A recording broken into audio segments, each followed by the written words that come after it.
저축에 작용하는 가속의 법칙. 예를 들어 내 집 마련의 꿈을 이루고 싶다면 저축을 시작할 것입니다. 매월 30만 원씩 1년을 모으면 360만 원이 되죠. 10년이면 3,600만 원, 20년이면 7,200만 원. 겨우 계약금을 다 모았다 싶으면 어느덧 정년퇴직입니다. 이런 방식이 과연 옳을까요? 정년퇴직에 이르러서야 겨우 계약금을 모았다면 이미 늦었잖아. 이렇게 생각하는 사람도 많을 겁니다. 그런데 이 방식이 맞습니다. 나는 참 행복해. 못할 것도 없지. 난 참 풍족해. 집을 마련하고 싶은 사람은 이 말을 1000번이나 소리내어 말했을 것입니다. 말의 효과가 어느 순간부터 나타나면서 가속의 법칙이 적용하기 때문입니다. 처음에는 20년이 걸린다고 계산했을지 모르지만 중간부터 가속이 붙어서 예전보다 더 큰 돈을 빨리 모을 수 있어요. 회사의 급료가 올랐다거나 아르바이트를 해서 부가 수입이 들어오거나 혹은 당신의 행동에 감동한 부모님이 계약금 정도는 내가 내주마 하고 말씀해 주실지도 모릅니다. 친구가 자신의 집을 싸게 양도해 줄지도 모르고 당신이 몰랐던 회사의 융자 제도를 알려주는 직장 동료가 나타날 수도 있습니다. 일이 그렇게 쉽게 풀릴 리가 없잖아. 누군가는 이렇게 말할지도 모릅니다. 하지만 제가 한 말은 분명 사실입니다. 가속이 붙게 되면 가속의 법칙이 작용하면 점점 높은 단계로 나아갈 수 있습니다. 이때 조심해야 할 것이 있습니다. 항상 다음에 더 큰 목표를 갖는 일입니다. 그리고 그 목표를 향해 나아갈 때는 반드시 중간중간에 표시를 해두는 것이 필요합니다. 이를 중간 목표로 삼아 나아가다 보니 어느새 자신도 모르게 최종 목표에 도달하는 것이 제일 바람직합니다. 단, 중간에 있는 표시를 보고 멈추지 않는 편이 좋습니다. 가고자 했던 중간 표시에 도착하면 곧바로 다음 장소로 이동하세요. 이것이 가속의 법칙에서 제일 중요한 핵심입니다. 중간 목표를 지점에서 쉬면 곧 바로 이런 마음이 듭니다. 그럼 잠깐 온천에라도 다녀올까? 인간은 원래부터 나약한 존재라 쉽게 게을러집니다. 비행기는 계속 날지 않으면 추락합니다. 사람도 마찬가지입니다. 멈춰서서 방향을 바꾸면 안 됩니다. 최종 목표를 말하지 마라. 중간 표시를 따라 최종 목표를 향해 나아가라고 앞서 설명을 하였습니다. 그런데 여기서 잊지 말아야 할 것이 있습니다. 바로 최종 목표를 남에게 말하지 않는 것입니다. 마음에 품은 큰 목표를 남에게 말하지 않으면 매우 긴장하게 됩니다. 누군가에게 내 얘기를 들려주고자 하는 욕망을 억누르는 상태가 되기 때문입니다. 이 같은 스트레스는 머지않아 큰 에너지가 되어 돌아옵니다. 작은 에너지를 자주 방치하면 아무리 시간이 흘러도 내 안에 큰 에너지로 쌓이지 않습니다. 에너지를 가득 쌓아 단번에 분출했을 때 큰 행동력이 생겨나고 이를 바탕으로 꿈을 이룰 수 있는 법입니다. 강이 넘치는 것은 물이 충분히 고였기 때문입니다. 물의 양이 많을수록 범람의 기세는 커집니다. 물이 충분치 않으면 강은 결코 범람하지 않아요. 강물이 고이는 것과 목표를 말하지 않는 것은 매우 비슷합니다. 자신의 갈망을 꾹꾹 눌러담아 마음속에 품고 있었던 머지않아 엄청난 기세로 분출됩니다. 목표를 불쑥 말해버려 애써 쌓아둔 에너지를 낭비한다면 참으로 안타까운 일이 되겠지요. 도미노 현상, 가속의 법칙 이외에 도미노 현상이라는 것이 있습니다. 도미노 현상이란 사람이 한 방향을 향해 나아가다 보면 좋은 일이 차례로 일어나 마치 도미노가 쓰러지듯 목표를 향해 전진해 나가는 현상을 말합니다. 도미노 현상이 시작되면 나한테 좋은 일들이 자꾸만 몰려옵니다. 가속의 법칙으로 속도가 올라가 있는 상태에서 자신에게 좋은 일들이 연속적으로 일어나니 깜짝 놀랄 만큼 빠른 속도로 소망이 이루어지는 것이지요. 도미노 현상은 긍정적인 사람에게만 일어납니다. 그러니 집을 사고 싶으면 지금 월급으로 안 되겠네 하며 부정적인 사고를 하거나 남에게 고민 상담을 해서는 안 됩니다. 자꾸만 뒤를 돌아보는 식의 부정적인 생각을 하면 도미노 현상은 일어나지 않습니다. 집을 갖고 싶다. 집을 꼭 손에 넣어야지. 이런 말이 머릿속에서 번뜩이면 그것을 실현하기 위해 어떻게 하면 좋을지 그것만 생각하세요. 목표와 나를 끈으로 묶어 연결하고 그 끈을 팽팽하게 당기는 것을 잊지 마세요. 풍요로움이 눈덩이처럼 긍정적인 생각을 하면 뇌가 풀 가동을 해서 해답을 이끌어냅니다. 집을 손에 넣겠다는 생각이 바로 신이 준 아이디어이기 때문입니다. 번뜩이는 아이디어로 일을 시작하면 도중에 신이 계속 아이디어를 보내줍니다. 노력하거나 기합을 잔뜩 넣지 말고 힘을 뺀 채 천천히 소리내어 말해보세요. 못할 것도 없지. 그러면 어느새 반짝이는 아이디어가 또다시 당신을 도와줍니다. 돈이 없으니까 집을 살 수 없어. 이렇게 말해서는 안 됩니다. 실수로 그런 말이 툭 튀어나왔다면 바로 이렇게 말하세요. 세상은 참 풍요롭구나. 먹을 것도 넉넉하고 집에는 텔레비전과 냉장고도 있어. 참 행복해. 이것이 풍요로움의 말입니다. 풍요로운 말은 그 사람을 풍요롭게 해줍니다. 풍요로운 말을 입 밖으로 꺼내면 얼굴도 풍요로워진답니다. 풍요로움이 점점 늘어나서 가속의 법칙과 도미노 현상이 시작되지요. 인생에 관한 거짓말. 인생에는 우여곡절이다. 당연한데 이렇게 말하는 사람이 있습니다. 자신을 엄격하게 대하는 훌륭한 말처럼 들리지만 사실은 전혀 그렇지 않습니다. 이런 말을 쓰는 사람들은 사는 집이나 장사할 가게를 부모로부터 물려받은 경우가 많습니다. 즉, 편하게 사는데도 정반대의 말을 하고 있는 것이죠. 이렇게 말과 행동에 모순이 있으니 무엇을 해도 잘 안 풀립니다.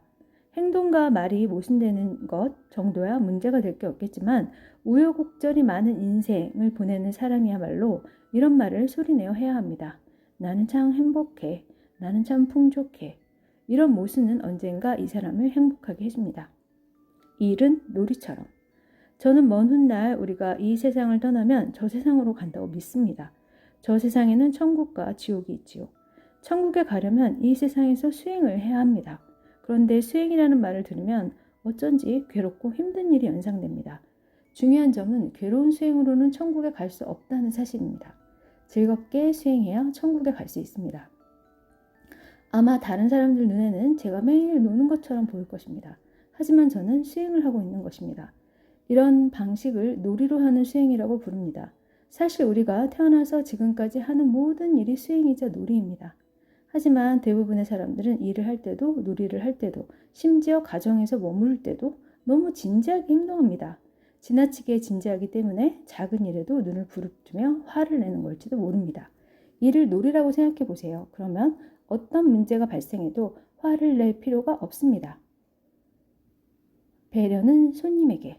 제게는 10명의 제자가 있습니다. 그들은 모두 사장으로 각자의 회사를 경영합니다. 회사도 하나의 조직이니 그 회사의 직원과 제 제자들 사이에는 당연히 상하 관계가 존재합니다. 저와 제 제자들 사이에도 상하 관계가 있습니다. 그렇다면 저와 그 회사의 직원들은 과연 어떤 관계일까요? 일반적으로 생각하면 아마도 제가 회장 정도에 해당될 것입니다. 자기들 사장보다도 지위가 높으니 아주 대단한 존재로 여기겠지요. 그런데 제자들의 회사에 방문해 보면 제게 정중하게 인사하는 직원은 단 한 명도 찾아볼 수 없습니다. 그 이유는 간단합니다. 저는 고객이 아니니까요. 배려가 가장 필요한 대상은 손님입니다.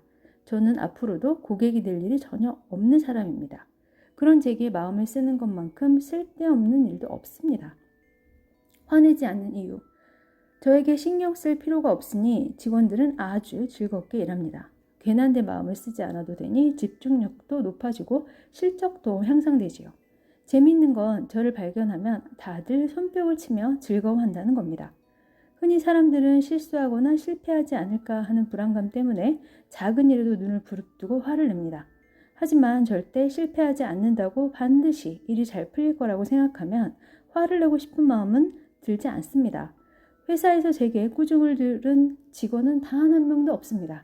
어차피 다 잘 될 테니 화를 낼 필요가 없지요. 일을 망칠까봐 불안해하는 사람이나 실수할까봐 걱정하는 사람들이 매일 화를 냅니다. 화를 내느라 엄청난 에너지를 낭비하는 건 참 쓸데없는 일이라고 생각합니다. 운이 좋아지는 표정. 화를 낼 때 인상이 바뀌지 않는 사람은 없습니다. 자주 화를 내면 미간에 주름이 잡히고 눈과 눈 사이가 좁아지며 입모양이 일그러집니다. 이게 바로 인생을 최악으로 망치는 인상, 즉 불행해지는 얼굴입니다. 미간, 그러니까 이마 한가운데에는 제3의 눈이라는 마음의 눈이 세로로 자리하고 있습니다. 이 제3의 눈은 사물의 본질을 꿰뚫고 세상의 소중한 것을 살필 수 있어서 사람을 행복하게 해줍니다. 그런데 미간을 찌푸리면 얼굴의 주름이 가운데로 몰려서 제3의 눈이 닫혀버립니다. 그렇게 되면 행복을 위해 필요한 아이디어가 절대 샘솟지 않습니다. 저는 언제나 싱글벙글 웃고 다닙니다. 이런 인상으로 지내면 제3의 눈이 활짝 열리기 때문에 멋진 아이디어가 끊임없이 떠오릅니다. 입이 옆으로 활짝 벌어져서 양쪽 입가가 위로 올라간 인상 또한 운세를 좋게 해주는 효과가 있습니다. 부탁이 늘어날 때, 재미있는 건 운이 좋아지면 남들에게 부탁을 받는 횟수가 늘어난다는 겁니다. 부탁이라고는 해도 사실 그리 대단한 건 아닙니다. 잠깐 실례합니다. 약간의 도움이 필요합니다. 이런 말과 함께 이름을 불리는 일이 많아지는 정도입니다. 남들에게 이용을 당할까봐 걱정이 될 수도 있습니다. 그럴 땐 시각을 조금 바꿔보세요. 회사에서, 학교에서, 동네에서 주위 사람들이 나에게 쉽게 말을 건다는 건 정말 행복한 일입니다. 또한 부탁 들어주기를 즐길 줄 아는 사람은 풍요로운 인생을 보낼 수 있습니다. 운세와 부탁. 미래란 인간이 그쪽을 향해 나아가는 것이라고 흔히들 생각합니다. 하지만 실제로는 미래가 우리를 향해 다가옵니다. 마치 파도처럼 말이지요. 내가 뭔가를 목표로 삼아 나아가는 것이 아니라 저쪽에서 나에게 찾아오는 것입니다. 그러니 앞으로 무엇이 다가올지 예측할 수 없습니다. 그러므로 앞으로의 일을 미리 염려하는 것은 시간 낭비일 뿐입니다. 어찌할 수 없는 미래를 생각해봤자 고민만 늘어납니다. 상황도 절대 좋아지지 않지요. 어차피 미래는 알아서 나에게 찾아옵니다. 대비할 수도 도망칠 수도 없지요. 여기서 중요한 건 누군가의 부탁은 신이 예비해둔 미래로부터의 선물이라는 사실입니다. 신이 손수 준비한 선물을 기뻐하지 않을 사람은 없겠지요. 이러한 선물이 끊임없이 찾아오면 얼굴에서 웃음이 떠나지 않게 됩니다. 부탁이 많아질수록 운세가 좋아지기 때문입니다. 그리고 부탁을 기분 좋게 받아들이면 새로운 것을 익히게 됩니다. 즉, 다양한 경험을 쌓을 수 있지요. 대답은 힘차게. 운세라는 단어 속에는 기세를 운반함이라는 의미가 담겨 있습니다. 따라서 운세를 좋게 하려면 어떤 일이든 기세에 좋게 해야 합니다. 부탁을 받을 때도 그걸 받아들일 때도 힘차게 대답을 해보는 것입니다.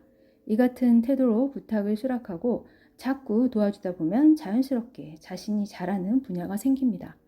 잘하는 분야가 늘어나면 이번에는 좋아하는 분야가 생기지요. 다시 말해 잘하는 동시에 좋아하는 분야를 발견하게 되어 매우 행복한 상태가 됩니다. 이 단계까지 오면 당신은 뭐든 척척 잘 해내는 사람이 됩니다. 주위 사람들의 평판도 자연스레 좋아지지요. 뭔가 부탁할 일이 생기면 앞으로는 저 사람한테 말해야지. 바로 이렇게 되는 것입니다. 부탁이 늘어나면서 해당 분야의 실력은 점점 쌓이게 됩니다. 이처럼 풍족한 인생이 또 있을까요? 반대로 다른 유형의 사람도 있습니다. 어쩐지 저 사람한테는 부탁하기가 꺼려진단 말이야. 안타깝지만 그런 사람은 누구의 부탁도 받지 못합니다. 잘하는 분야가 생기지 않고 좋아하는 분야도 만들 수 없지요. 물론 주변의 평가도 변함이 없을 겁니다. 밝은 얼굴의 힘. 남들이 부탁하기 편한 성격도 한 가지 재능입니다. 좋은 인상을 가진 사람은 다가서기 쉬운 사람이 되어서 더욱 행복한 삶을 누리게 되지요. 너는 어떤 사람이 되고 싶니? 누구나 어린 시절에 부모님이나 선생님으로부터 이런 말을 듣곤 합니다. 하지만 이것은 별로 의미 있는 질문이 아닙니다. 그런 건 생각할 필요 없이 항상 밝은 얼굴을 유지하면 됩니다. 그것으로 충분합니다. 미간을 펴서 제3의 눈을 활짝 열어두면 어느새 행복한 길이 눈앞에 펼쳐집니다. 내 인생의 목적은 무엇일까? 이런 어려운 것은 고민해봤자 시간 낭비입니다. 아이에게 그런 걸 물어봤자 부모가 무슨 이득을 볼 수 있는 것도 아니고 하지 않는 게 좋아요. 그런 질문을 해본다 한들 아이는 그 의미도 이해하지 못합니다. 멋진 축구선수가 되고 싶어요. 세계적인 가수가 될래요. 기껏해야 이런 대답입니다. 세상에 어떤 직업이 있는지조차 아직 제대로 모를 테니까요. 아이의 미래, 그런 것보다 제대로 대답할 줄 아는 아이로 키우는 것이 좋습니다. 어떤 일에도 네 라고 대답하는 것을 가르쳐 준다면 이제 다른 건 아무것도 필요 없다고 해도 과언이 아닙니다. 단 조심해야 할 것은 억지로 하는 대답이 아니어야 한다는 점입니다. 네, 이렇게 끝이 늘어지는 대답은 마지못해 한다는 느낌을 주기 때문에 바람직하지 못합니다. 대답하는 당사자는 알지 못하지만 듣는 사람은 다들 알아차립니다. 네, 이것이 제대로 된 대답입니다. 크고 힘차게 똑바로 소리내어 말해보세요. 네 라는 대답은 제3의 눈과 마찬가지로 믿음을 주는 효과가 있습니다. 기운 넘치고 밝게 네 라고 말하는 아이에게는 주위 사람들이 점점 더 많은 부탁을 하게 됩니다. 어릴 때부터 여러 부탁을 받는 건 아주 소중한 경험이라고 할 수 있습니다. 그런 아이의 장래는 확실히 보장된 것이나 마찬가지입니다. 영어를 잘하는 사람의 착각. 영어가 특기인 사람이 자신의 실력을 살려 뭔가를 해보겠다고 마음을 먹는 건 아주 일반적인 일입니다. 물론 어느 정도는 잘 해낼 수 있을 겁니다. 하지만 이 발상으로 큰 성공을 이루기는 어렵습니다. 무한한 가능성을 스스로 제한하는 결과를 낳기 때문이죠. 다른 이들보다 뛰어난 기술이나 지식을 지닌 사람은 그걸 잘 활용하려 합니다. 그건 당연하고 일이지만 사실은 그것은 잘못된 일입니다. 성공하기 위해 기술이나 지식 같은 것은 필요 없습니다. 오히려 아무것도 갖고 있지 않는 편이 더 좋습니다. 지난 것이 아무것도 없다는 것은 무엇이든 할 수 있다는 가능성을 품고 있다는 뜻이기도 합니다. 아무것도 갖지 않은 사람은 뭐든 할 수 있으니 돈을 잘 벌 수 있는 사업을 하면 좋겠지요? 오히려 특별한 기술을 갖고 있으면 좋은 결과를 얻지 못할 때가 많습니다. 한심한 사람이 성공한다. 예를 들어 노래를 잘하는 사람이 주변의 칭찬을 받아 가수를 목표로 삼았다고 칩시다. 하지만 곧 그 정도 노래라면 누구나 부를 수 있어 라는 비판에 부딪히게 됩니다. 극복하면 되지 않겠느냐고 생각할 수도 있습니다. 하지만 그러려면 아주 큰 힘이 필요합니다. 따라서 대부분 중간에서 포기하고 말지요. 그런데 아무것도 할 줄 모르는 사람은 대부분 편안하게 말합니다. 뭔가 재미있는 일 없을까? 그러면 주변 사람들이 계속 그 말을 대답해 줍니다. 그런 것쯤이 얼마든지 있지. 따라서 세간에서 흔히 말하는 한심한 사람이 더 성공할 가능성이 높습니다. 중요한 점은 미리 무엇을 할지 정해놓고 행동해서는 안 된다는 것입니다. 좋아하는 일만 할 수 있다면 그걸로 충분해 라며 기타나 퉁기는 사람도 있는데 이 역시 성공과는 맞지 않습니다.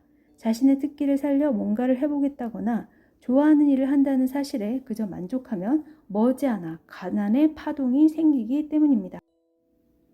가난의 파동.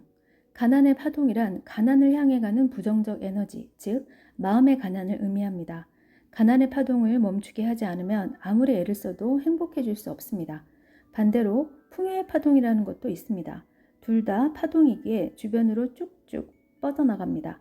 파동은 주위로 퍼진 뒤 몇 배로 커져서 곧 되돌아옵니다. 가난의 파동도 풍요의 파동도 처음에 내보냈을 때보다 훨씬 커진 상태로 자신에게 되돌아오지요. 더구나 가속의 법칙에 의해 속도는 더욱 빨라집니다. 그런데 이 가난의 파동을 내뿜는 사람들은 늘 돈에 대해 험담을 한다는 특징이 있습니다. 세상은 돈이 전부가 아니야. 흔히 듣는 말이지만 이것은 돈에 대한 최고의 악담입니다. 이런 험담도 어지간한 부자가 아니면 할 수 없겠지만 어쨌든 이는 돈 말고도 소중한 게 있다는 이야기가 됩니다. 물론 돈보다 중요한 것도 있지만 돈의 마음을 고려해보면 그런 말은 너무합니다. 돈의 마음에 상처를 주게 되니까요. 여자는 너만 있는 게 아니야. 당신을 좋아하는 이에게 이렇게